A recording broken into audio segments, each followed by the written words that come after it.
Cuando nos hacemos la pregunta en qué nos hemos equivocado con nuestro hijo frente a alguna situación, obviamente es porque estamos revisando nuestro rol, nuestra actuación, Franco. Pero hay casos, situaciones que pueden ser un poquito más fuertes de repente de aceptar o de procesar. En el caso, por ejemplo, que sorprendan a nuestro hijo acosando sexualmente a una chica. ¿Qué reacción tendríamos que tener como papás? ¿Qué revisión tendríamos que hacer de qué hemos hecho y qué no hemos hecho para que esto se pueda dar? Es una... Porque, claro, perdón, No, Franquito, no, dale. porque como tú dices, es multifactorial, pero entre esos factores estamos nosotros como papás. Claro, no podemos caer al 100% en responsabilizar a los papás, pero sí es importante que podamos ubicarnos y entender que hay un grado de responsabilidad.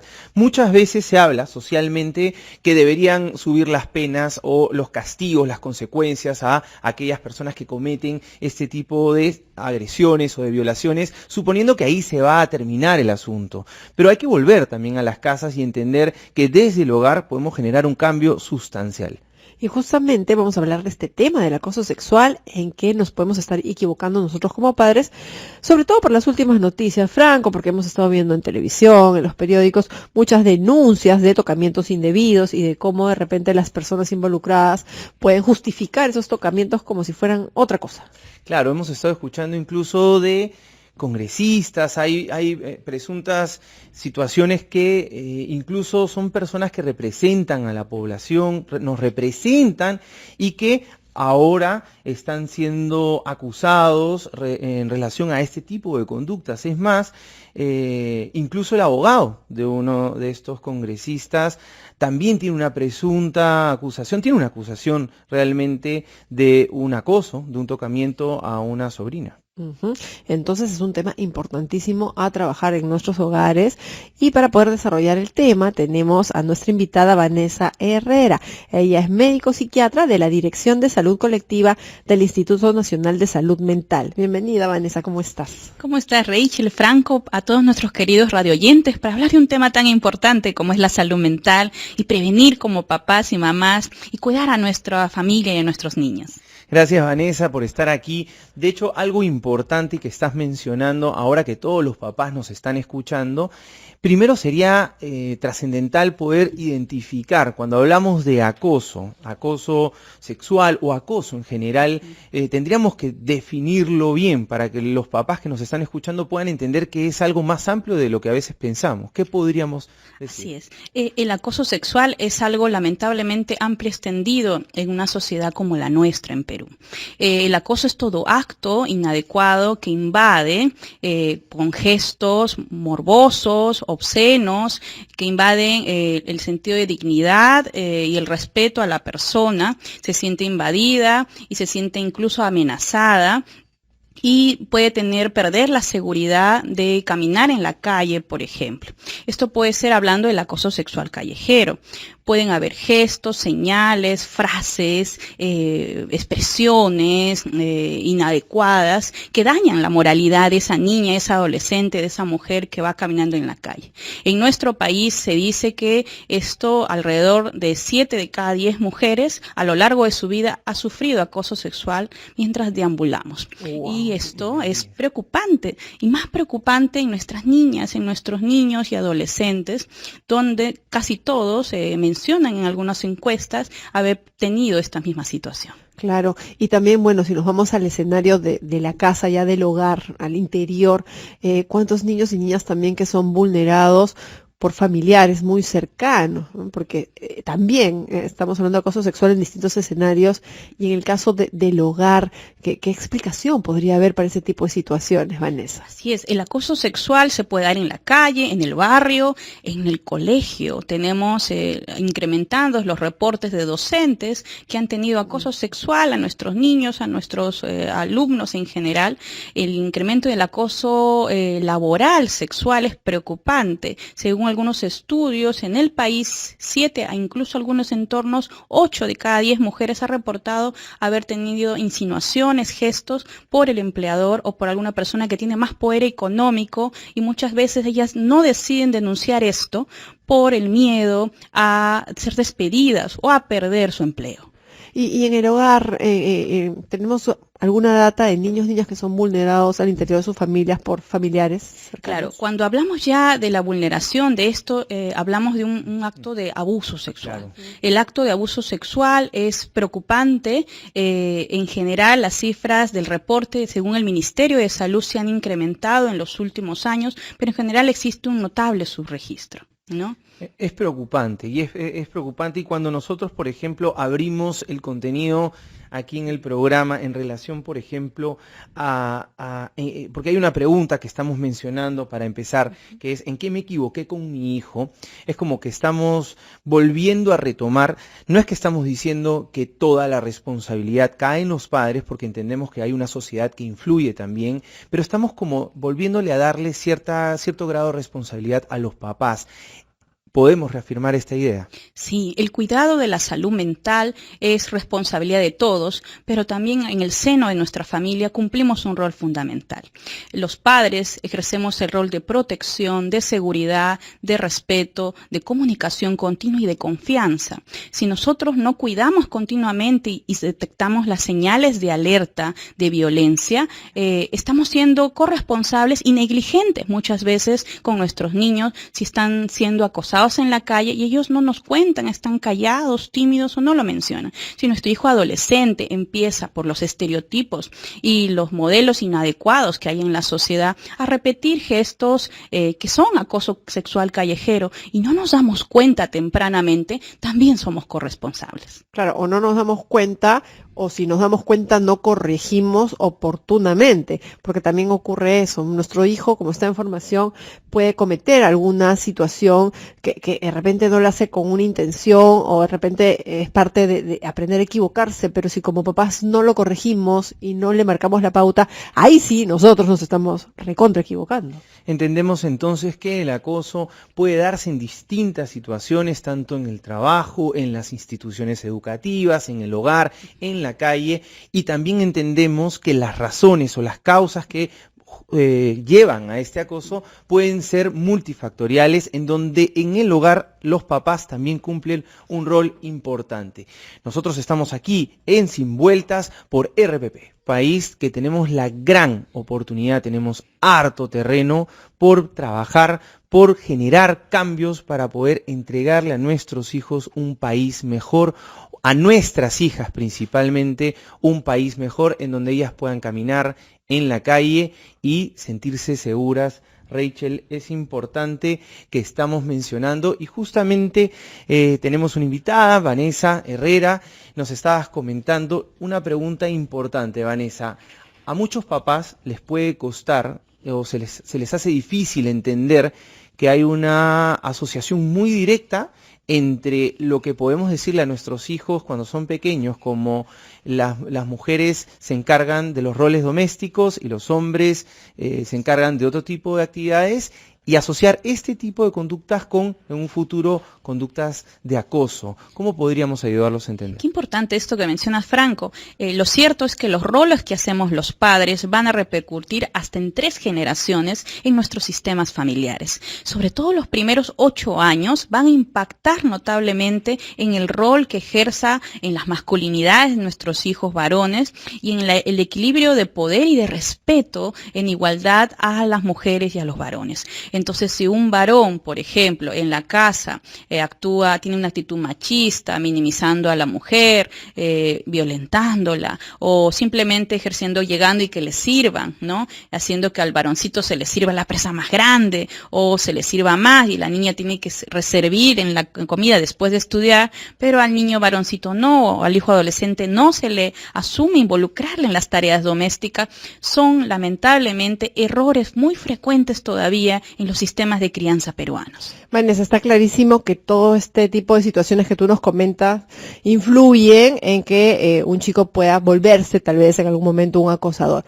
Pero, ¿qué pasa si hay otras también situaciones que empujan a una persona a tener estos actos de acoso? Por ejemplo, digo yo, si en la casa no hay este tipo de comentarios o este tipo de creencias, también un chico puede desarrollar una conducta acosadora, ¿y por qué? Sí, los principales entornos socializadores no solo es la casa, el entorno social, los grupos de pares, los adolescentes, tienen también otros sistemas familiares que también pueden ser patológicos, donde se tolera el machismo, se tolera un rol de una mujer cosa o cosificada, que puede ser sujeto de vulneración. Entonces un adolescente se junta con otros amigos adolescentes y salen pues en grupo, ¿no? En pandilla, en amiguitos, y bueno, vamos a fastidiar a tal chica, le silban, le piropean, y ella se muere de vergüenza, se siente mal, llora muchas veces en el camino, llega a la casa llorando, y esa situación lo ven como una broma, como algo minimizando y justificando como sujetos de poder mayor, siendo unos adolescentes.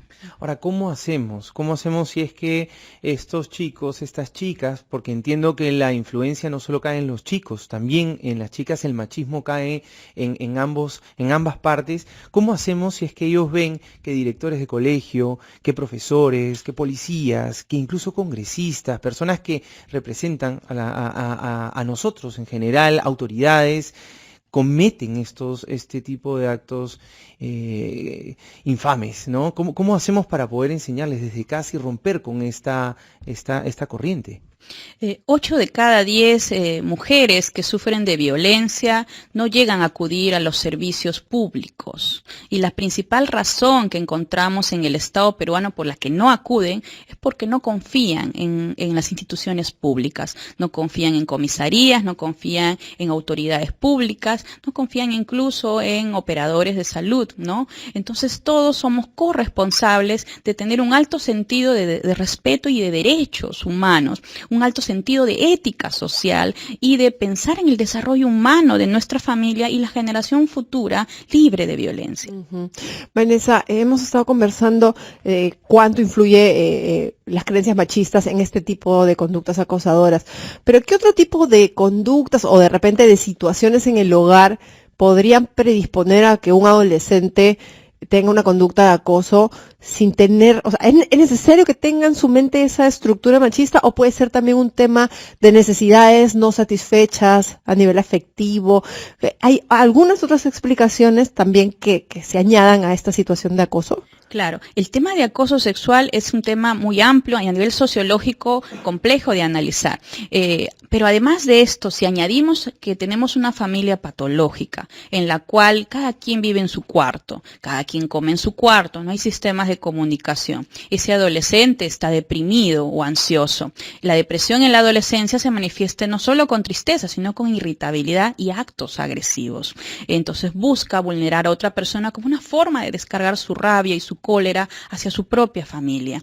Si esa persona, por ejemplo, ha sufrido abuso sexual en la infancia, puede repetir el ciclo de violencia y escalar en situaciones complejas como son las llamadas parafilias, que tener solo satisfacción con una forma de desviación sexual, como es frotarse con otras niñas o adolescentes en el bus, en el carro, el froteurismo que le llamamos nosotros desde la salud mental o la especialidad de psiquiatría, o mirar a otras niñas desnudas o espiarlas, que llamamos a eso voyeurismo. En general, son formas inadecuadas que requieren un tratamiento especializado. Ahora, Vanessa, hay una frase o es un hablar común cuando dicen los hombres son valientes, las mujeres son lindas, son sensibles. ¿Qué tanto daño nos hace ese mito o esa frase a la sociedad? Es un mito lamentablemente muy extendido en nuestro país. Creemos que los hombres no lloran, los hombres tienen que ser fuertes, los hombres tienen que demostrar poder. Esto es un mito terriblemente erróneo. Tanto los varones como las mujeres tenemos derecho a expresar nuestras emociones auténticas. Una emoción auténtica es la tristeza, la alegría, el miedo, la cólera, y debe ser acompañada por la familia y respetada en la expresión de emociones. No etiquetar como que las mujeres debemos ser las débiles, las tranquilitas, las calladas, ¿no? Eso es importante. Importantísimo.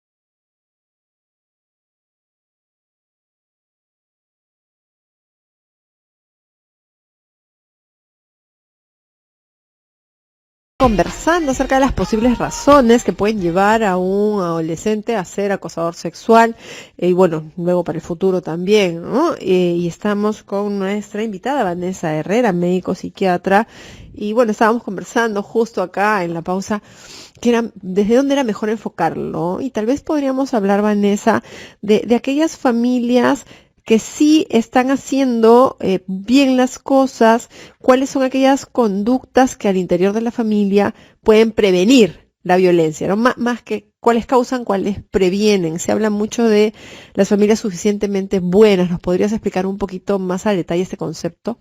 Claro, toda familia tenemos recursos para ser suficientemente buenos y esto parte de que tengamos 4 pilares en todo nuestro seno familiar. La comunicación eficaz y auténtica. ¿Qué quiere decir eso? Que todos los días, cotidianamente, escuchemos activamente a nuestros hijos.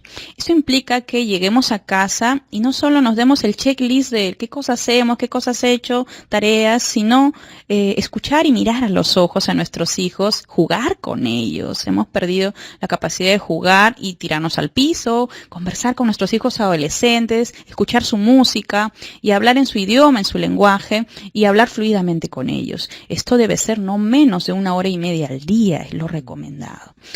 Hablar de la confianza, para que un adolescente, un niño confíe en nosotros, implica que nosotros también confiemos en ellos y estemos juntos cotidianamente. Has hablado de 4 pilares, hemos empezado con la comunicación eficaz y con la confianza. Vamos a seguir mencionando los otros 2. Antes te voy a pedir para que le podamos contestar a Jorge, que nos está llamando desde Villa El Salvador. Jorge, bienvenido al programa, ¿cómo estás? Buenas tardes. Buenas tardes. Hola, Jorge. ¿Qué tal? ¿Cómo están? Bien. Bueno, con esta problemática que existe acerca del acoso, sobre las normas, leyes que sacan, pero parece que no funciona en nuestro país. Cada día vemos tantas cosas, tanto feminicidio. Yo soy docente y preocupado porque el Ministerio de Educación a partir de este año ha suprimido 1 hora de persona y familia, de la cual nosotros tratamos esta problemática con los estudiantes con la finalidad de erradicar en parte el acoso. Yeah. Hace unos días hemos tratado de hacer una encuesta con los estudiantes de 5º año secundaria y nos arroja que la problemática del acoso es falta de educación. Entonces nos ponemos a pensar, ¿y cómo vamos a trabajar el próximo año si tenemos recortadas las horas en lo que respecta al área de persona y familia? Buena pregunta. ¿No? Entonces, ¿cómo hacemos esto? O sea, un poco que nos pone entre el espada y la pared. Queremos seguir trabajando, pero de esta manera nos cortan las alas. Entonces, no sé a qué apunta el trabajo del Estado con esta situación de tratar de mejorar lo que es el área, por ejemplo, de desarrollo personal y la ciudadanía que se pretende abarcar este año, pero sin embargo la problemática está allí. Ok, Jorge, gracias por traernos esta inquietud, esta duda y esta problemática. En ese sentido, Vanessa, más allá de las dificultades que podrían estar ocurriendo tanto en estas instituciones públicas, ¿cómo podemos recomendar a los docentes que se van a ver el próximo año con menos horas para trabajar en estos temas? ¿Cómo podríamos sostener o, en todo caso, complementar esta ausencia? Existen responsabilidades a diferentes niveles. Primero, el docente en el aula debe centrarse en las necesidades de la comunidad educativa. Los padres, los alumnos, en general el director, los gestores son responsables. La ley de acoso sexual dice claramente en las responsabilidades del Ministerio de Educación que debe reformar su currícula e incluir contenidos priorizando el tema de violencia, incluyendo el tema de acoso sexual. La responsabilidad de todos los ministerios parte también de evaluar continuamente a los docentes, al perfil docente, para prevenir que no haya un potencial agresor sexual o que tenga estas tentativas de actos violentos. Implica también centrarnos en darnos cuenta si hay un problema. La unidad de tutoría y consejería en la prevención de la violencia tiene que activarse y tenemos que introducir necesariamente esos contenidos y elevar las instancias a las UGELs respectivas para hacer las modificatorias de estos casos. Claro, lo importante de la escuela es tener un trabajo coordinado en conjunto, en equipo. Y en el caso de Jorge, entiendo tu preocupación porque el curso de Persona y Familia es un curso muy valioso donde se pueden desarrollar mucho estos temas, pero una estrategia podría ser aliarte también con otras áreas y puedan trabajar un proyecto con respecto a la violencia, al acoso sexual o a cualquier tipo de violencia en general. La tendencia ahora mucho es a trabajar en equipo e involucra también a los responsables de tutoría, del departamento psicopedagógico de los colegios, etcétera, es trabajar todos en equipo. Claro, la mirada de competencias para el tema de violencia es transversal. Entonces los papás deben ser responsables de eso. Uno puede trabajar valores en todos los contenidos educativos de todas las disciplinas. Puede trabajar el tema de involucramiento con escuela saludable y familia saludable en los colegios. Puede también trabajarse en alianza esas UGELs o con APAFAS y hacer el reclamo justamente a instancias superiores para exigir que haya malla curricular que involucre educación y familia en mayores horas. Pero también, si no, en la transición de ello, podemos involucrar y pedir prevención de la violencia en todos los cursos, ¿no? En todo caso, más allá de que aparezcan limitaciones, porque siempre las van a haber, tenemos que buscar de donde podamos para no rendirnos en esta ardua campaña. Nos habías mencionado 4 pilares, ya habíamos hablado de la comunicación y la confianza por el tiempo. ¿Cuál sería el tercer pilar? El tercer pilar es el afecto saludable. Muchas veces modelamos los padres afectos inadecuados, en el cual podemos tener un afecto lleno de ira o agresivo, o simplemente no expresar afecto y reprimir. Esos patrones asociados a las masculinidades va a repercutir en un modelamiento inadecuado y repetir modelos violentos justamente en nuestro entorno educativo. Y finalmente, el tema de la crianza en respeto y valores es un tema que se construye día a día. Implica que mamá y papá tengan una simetría de poder y equilibrio en los roles. Comunicación, confianza, afecto y valores son 4 pilares importantes para la prevención y para trabajar factores de protección en los hijos, en las hijas, en relación al tema del acoso y la violencia. Estamos de regreso en Sin Vueltas hablando sobre un tema trascendental, importante en nuestro país, que tiene que ver cómo podemos prevenir, cómo podemos trabajar desde casa. El tema realmente es en qué me equivoqué con mi hijo. Lo sorprendieron acosando a una chica, pero estamos incluso considerando que el trabajo no solo, y sí le hemos dado un peso importante al tema de familia, pero el trabajo no solo radica en el tema del hogar, también en las instituciones y más allá a nivel sociedad. Nos está llamando Ricardo desde Surco en estos momentos. Hola Ricardo, ¿cómo estás? Hola, buenas tardes, ¿cómo están? Hola, bienvenido. Yo quería comentarles nomás, ayer estaba viendo el programa, esta serie de Canal 7, El último bastión, sobre la colonia, y mencionaba la mamá a su hija, le decía que la criaba para ser esposa y madre, y sacarse de la casa. O sea, cómo ha cambiado mucho los roles de la mujer, y algunas casas parece que se mantienen, ¿no? O sea, siguen criando a las hijas con la visión de que van a ser mamás y esposas. Uh-huh. Ricardo, entonces, ¿tú tienes hijas? Hola. Ricardo, ¿tú tienes hijas? Tengo una hija de 12 años. Ok. ¿Y cómo estás haciendo justamente para evitar esto que tú has visto en la serie pase con la crianza con tu hija? ¿Cómo haces con tu hija para que también la empoderes en otras áreas? Tengo un hijo de 17 y una hija de 12 y la verdad nos tratamos igual, o sea, no hay ninguna diferencia y en realidad parecían personas, ¿no? Ni un rol ni otro, sino el rol que quieres coger en la vida, ¿no? Perfecto, muy bien. Excelente, en realidad felicitar a Ricardo porque cada vez más hay padres saludables que centran en valores y en derechos y igualdad de oportunidades que nacen en el seno de la familia, ¿no? Sí, gracias Ricardo. ¿Estás por ahí o ya te fuiste? No, acá estoy. Aprovechar que estás ahí, ¿algún mensaje que le quieras dar a los papás en torno a esta reflexión que estás haciendo? Básicamente que dejen a los hijos primero ser ellos mismos y no inculcarles ningún paradigma, ningún rol estructurado, ni como mencionaban al principio ustedes en el programa, ¿no? O sea, tú cocinas, tú juegas fútbol, tú juegas con muñecas, tú juegas con legos. O sea, eso no. Yo creo que ya es anacrónico. Ok, Ricardo, muchísimas gracias por tus comentarios y tus recomendaciones. Nos sirven mucho también para poder seguir desarrollando el programa. Y nosotros desde aquí comprendemos, a lo largo de muchos años se ha tenido esta idea. Entonces, claro, debe haber por ahí siempre un papá o una mamá que diga, ¿qué están hablando? O sea, realmente yo sí quiero que mi hija sea madre, yo sí quiero que mi hija sea una gran esposa. Pero es importante poder entender que cuando nosotros clasificamos, cuando nosotros obligamos y ponemos ciertos roles solo porque tiene un género, los estás llevando a tu hija realmente, no nos damos cuenta, pero estamos llevando a nuestras hijas, yo no tengo hija, pero digo, estamos llevando a las hijas en general a una situación de mucho riesgo. Así es, Franco, el riesgo es altísimo.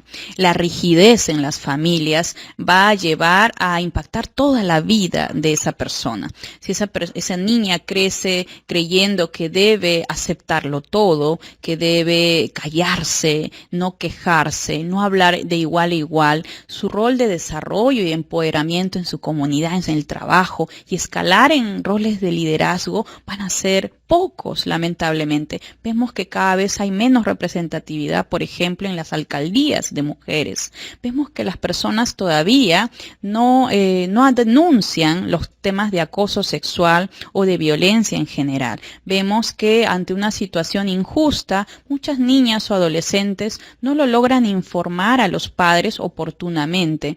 Y esta situación es lamentablemente muy elevada en nuestro país. Debemos actuar todos los días actualmente e involucrarnos y comprometernos en ese cambio. Claro, y también entrenar a nuestras hijas en que puedan ir tomando sus propias decisiones desde que son pequeñas y que no necesariamente esos roles que se les han asignado son los que ellas tienen que seguir. Pero si como papás en casa promovemos esto, ahí pues no estamos ayudando para nada. Un error que vemos frecuentemente en la consulta terapéutica es que, por ejemplo, si habla el varón, se le deja hablar, pero si habla la niña o la adolescente, se le calla o se le interrumpe frecuentemente. O hablamos los padres demasiado y nuestras hijas no les dejamos hablar o que fluya su comunicación y la escucha activa. Esto es realmente fundamental, porque si permitimos escuchar, que hablen, que expresen sus emociones, sus opiniones, esa persona va a crecer en un trato digno, en una autoestima, y esto va a ayudar mucho en su desenvolvimiento y rol social. Ahora, Vanessa, hemos estado hablando un poco de las intervenciones y lo que podemos hacer antes de que ocurra un hecho, una conducta de acoso. Pero entendemos que incluso si nosotros vemos que uno de nuestros hijos tiene una conducta como tal, intervenir en ese momento también es prevenir. ¿Qué cosas podemos hacer si nos enteramos como papás que uno de los hijos ha tenido una conducta, no necesariamente conductas sistemáticas, pero una conducta de acoso? ¿Cómo podemos manejarlo desde casa? Esto es muy importante porque si identificamos el caso debemos actuar lo más rápido posible. ¿Qué es lo primero que hay que hacer ante una situación de esta? Primero sentarnos con nuestros hijos y escucharlos activamente. ¿Qué idea tienen ellos de lo que han hecho? ¿Qué creen que han hecho? ¿Ha sido adecuado, inadecuado? ¿Lo van a volver a hacer? ¿En qué contexto se dio? ¿Qué desencadenó que lo llegue a hacer? ¿Qué presiones sociales tuvieron para hacerlo? Y si él considera normalizado esta conducta violenta o inadecuada. Después que se da esta escucha activa, cuando somos adolescentes, debemos explicar en un diálogo continuo con ellos la importancia de los límites, del respeto hacia los demás y cómo estamos vulnerando el límite de respeto y de confianza en nuestro entorno a esta niña, a esta adolescente. Tenemos otra llamada, nos está llamando Carmen desde San Miguel. Hola, Carmencita, ¿cómo estás? Hola, muchas gracias. Te escuchamos. A ver, yo quiero más o menos entrar sobre un problema que tengo. Bueno, yo tengo mi esposo que con él, ahorita mi pareja, con él tengo mi hija y mis dos hijos mayores, ¿no? Entonces, me preocupa mi hija en el sentido de que, por ejemplo, ahorita, antes teníamos una empleada que nos hacía todas las cosas, ahora ya no. Por el costo, ¿no? Hemos reducido ese gasto. Entonces, bueno, por ejemplo, cada uno se cocina, se fríe, o sea, cuando yo cocino para todos, cuando puedo cocinar y cuando no, cada uno. Pero en el caso de él, mi pareja no quiere por nada, cero, no quiere ayudar nada. Entonces, yo tampoco, porque yo trabajo, él trabaja igualito, ¿no? Entonces, lo que hace él y su hijita, mi hijita, le dice, yo hago. Entonces, O sea, tu hija hace las ella la cosas que- por él. él, claro, la Ajá. chica hace la cosa por él, y a mí no sé, me preocupa fastidia. más adelante que puede, y ni siquiera lavar su plato quiere. Entonces, por ejemplo, ya está cocinada la comida, él ni siquiera quiere servirse. Viene ella y él le sirve. Ujú. Entonces, a veces yo le digo, pero que se haga él, si él puede, ¿no? Ujú. Si él ¿Y, no y- quiere, y entonces... qué crees que lleva a tu hija a hacer las cosas que el papá debería hacer? Porque ahí también habría que analizar, Carmencita, qué puede estar pasando en el vínculo con ellos, porque ella siente que tiene que hacer. Porque claro, no quita que alguna vez una hija quiera engreír al papá y servirle algo, ¿no? Pero es a Pero es a diario, diario, claro, ya lógico. es- sí, ¿Qué crees sí. que pueda estar ahí Bueno, motivando eso? ella sabe, mira, yo por ejemplo yo trabajo, ¿no? Incluso Ajá. él ya se jubiló, él tiene su negocio, entonces él incluso tiene más tiempo, pero ella sabe que yo me he puesto fuerte, o sea, yo me he puesto recontra fuerte, que yo no lo voy a hacer, o sea, yo no lo quiero hacer, o sea, yo no le quiero atender, no es que le quiero, o sea, yo no debo, porque si solo estamos en las mismas condiciones. Entonces ella creo que ve eso, entonces para evitar conflicto, aparte no hay una buena relación con mi pareja, o sea, Gracias, Carmencita. Mira qué importante lo que estás diciendo y estás llegando al punto central. Una hipótesis es que no quiere ella que hayan más conflictos, ¿no? Entonces ahí, Vanessa, volvemos al tema de lo importante que es la comunicación en el hogar, una armonía en las relaciones, y en el caso de Carmencita con su pareja hay situaciones de conflicto y cómo la niña está haciendo conductas que de repente no tendría que hacer si es que no percibiera esos conflictos en casa. Claro, Carmencita, gracias por darnos la confianza de tu testimonio. A veces los hijos quieren salvar, llamémosle así, la relación de los padres. Los hijos triangulan o triangulamos a veces en esta situación de conflicto y no es lo más recomendado, Carmencita. Lo mejor sería que hablemos a solas con tu hija, no nos has dicho la edad, pero si es una hija adolescente o joven, sí. igual ella puede comprender y entender de que va a repercutir en reforzar inadecuadamente una conducta machista, una conducta que no le da autonomía a esta persona. La jubilación no es impedimento para que incluso a esa edad aprenda roles o habilidades domésticas. Y ella tiene que aprender a soltar y a no salvar la relación. Y yo te recomendaría, Carmencita, que puedas intentar ir también a un terapeuta para poder hablar del tema de conflicto con la pareja. Muy bien, Vanessa, gracias. Vamos a seguir conversando de este tema y también creo que es importante conversar más a fondo acerca de los padres machistas, si es que esto tiene una relación directa con criar hijos machistas, cuánto perjudica a los hijos este modelo de crianza.